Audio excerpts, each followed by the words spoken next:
नमस्कार मित्रांनो, कुण्या राजाची ग राणी या मालिकेच्या आजच्या भागामध्ये आपण बघणार आहोत की कबीर आणि मृणय हे एका कॉफी शॉपमध्ये बसलेले असतात। तर मृणय विचारते की अरे तुझ्या शेजारी ती मुलगी बसली होती, नाव काय म्हणे तिचं?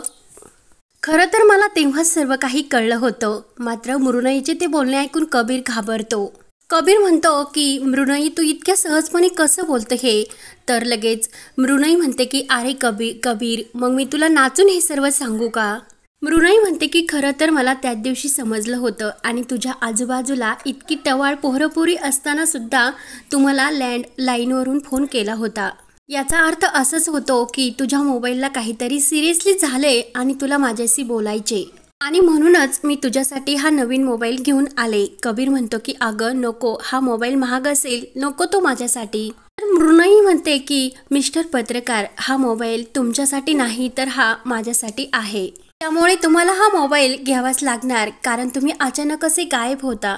कबीर म्हणतो की ठीक आहे, तो मोबाईल तो घेतो आणि त्यातील तो बॉक्स उघडतो तर खूपच छान असा मोबाईल असतो।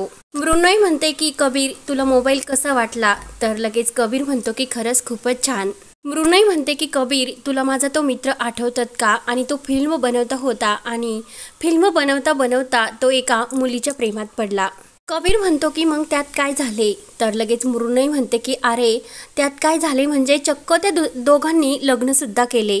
कबीरला वाईट वाटते कारण कबीरने सुद्धा गुंजाबरोबर अशाच परिस्थितीत लग्न केलेले असते आणि त्या लग्नामध्ये त्याने कुणालाच इन्व्हाइट सुद्धा केले नाही आणि तो म्हटला की माझा मोबाईल हरवला होता, त्यामुळे मला हे सर्व अचानक करावे लागले। कबीर म्हणतो की मृणय म्हणून तू मला हा मोबाईल दिला का? मृणय म्हणते की नाही, अरे मोबाईल देताना मला हा प्रसंग आठवला म्हणून मी तुला त्याबद्दल सांगितले। आणि महेशचं ज्या मुलीशी लग्न ठरले होते ती तर माझी मैत्रीण आहे आणि कबीर आम्हाला तुझ्या मदतीची गरज लागणार। कबीर म्हणतो की मी तुम्हाला काय मदत करणार? मृणय सांगते की माझ्या मैत्रिणीला महेशवर खटला दाखल करायचा आणि यामध्ये तू आमची मदत करू शकशील का? असे ती कबीरच्या आपल्या हातामध्ये घेऊन त्याला विनवणी करते। कबीर म्हणतो ठीक आहे, पण कबीरच्या मनाला खूप असे वाईट वाटत असते। त्यानंतर इकडे गुंजा ही किचनमध्ये सर्व भाज्यांचा पसारा काढून त्या नीटनेटक्या करत असते। तेवढ्या तिथे मधू येते आणि मधू म्हणते की आणि तिला तो हातातील जो काही फ्लावर आहे तो चिरण्यासाठी सांगते। गुंजा म्हणते की मला एक गोष्ट सांगा, हा फ्लावर म्हणजे एक फूल असते। मधू म्हणते की तुला याबद्दल माहिती नाही का? गुंजा म्हणते की नाही, मी टीव्हीमध्ये हिरो आणि हिरोईन हे खाताना बघितले पण त्याबद्दल मला माहिती नव्हते। मधू विचारते की तुम्ही बाजारातून अशा भाज्या नाही आणत का? गुंजा म्हणते की नाही, बाजारातून फक्त तेल मीठ आणि हे बाकीचं पीठ आणायचं असते आणि बाकी सर्व भाज्या हे आमच्याकडे रानात मिळतात। आई अशी टोपलीभर भाज्या घेऊन येत असते आणि गुंजा अशा अनेक भाज्यांचे नाव घेऊन मधूला सांगत असते।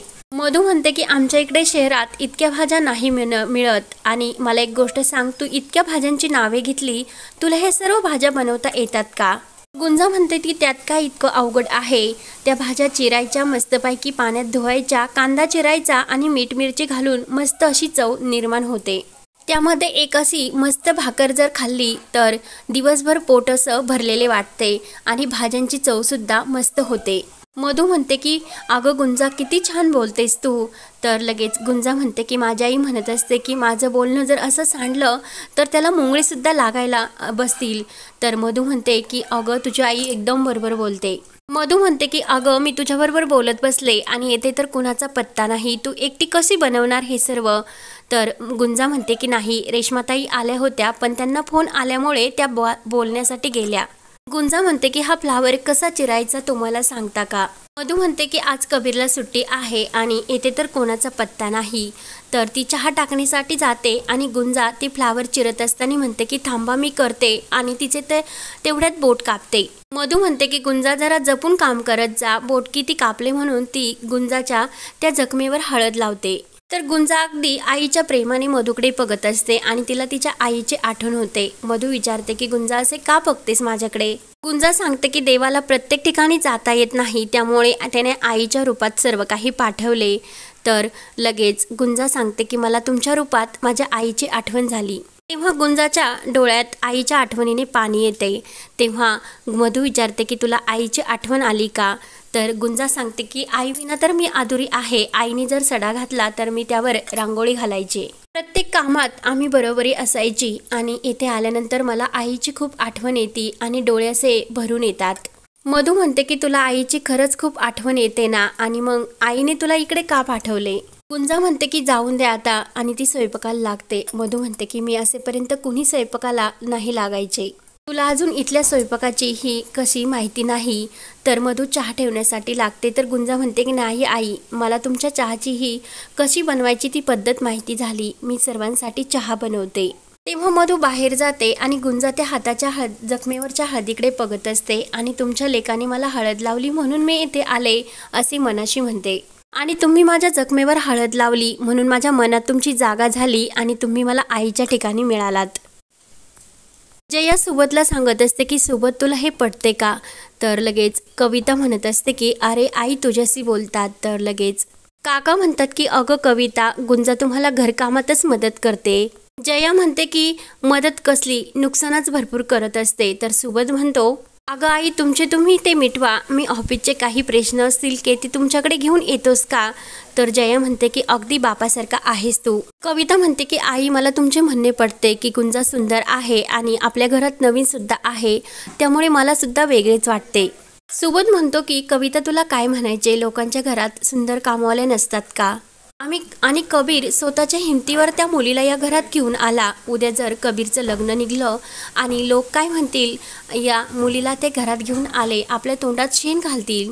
त्यानंतर इकडे मधू तोच विचार करत असते की कबीरने असे का केले असेल आणि त्या स्वतःच्या जबाबदारीवर तो त्या मुलीला इथे कसा येऊ शकतो। अशोक म्हणतो की अगं कबीर जे सांगतो ते बरोबर असेल, कारण की त्या मुलीच्या आईने तिला इथे कामासाठी पाठवले असणार। मधू म्हणते की गुरुजींनी काय सांगितले होते की कबीरने 2 महिने प्रवास टाळावा, आणि त्याच त्या प्रवासात गेला आणि ह्या मुलीला चक्क घरी घेऊन आला, आणि त्याचा तर ह्या गोष्टीवर विश्वास नाही। अशोक म्हणतो की अगं तो पत्रकार आहे, त्याचा या गोष्टीवर कसा विश्वास बसेल? अशोक म्हणतो की मला सुद्धा थोडी भीती वाटते, कारण कबीरला कोणी ब्लॅकमेल तर करत नसेल ना। मधू म्हणते की मला त्या मुलीकडे बघून असं वाटत नाही, कारण ती खूप निरागस मुलगी आहे आणि एका पत्रकाराला ब्लॅकमेल करणे हे सोपं काम नसते। अशोक म्हणतो की आपल्या कबीरने त्या मुलीला इथे घरात आणले आणि काहीतरी काम तो दुसरीकडे सुद्धा तिला देऊ शकत होताच ना।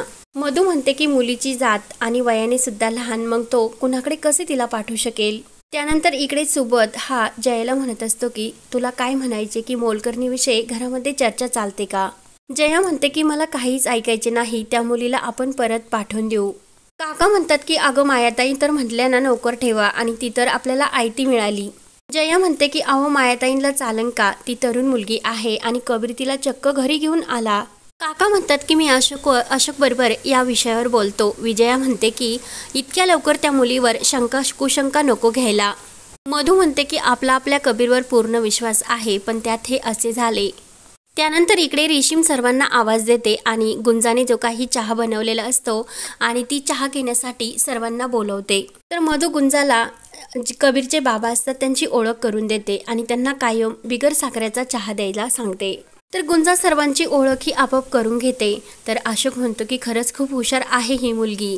रेश्मा म्हणते की आपला कबीर तसा ढव मुलींशी कसा पटून घेईल?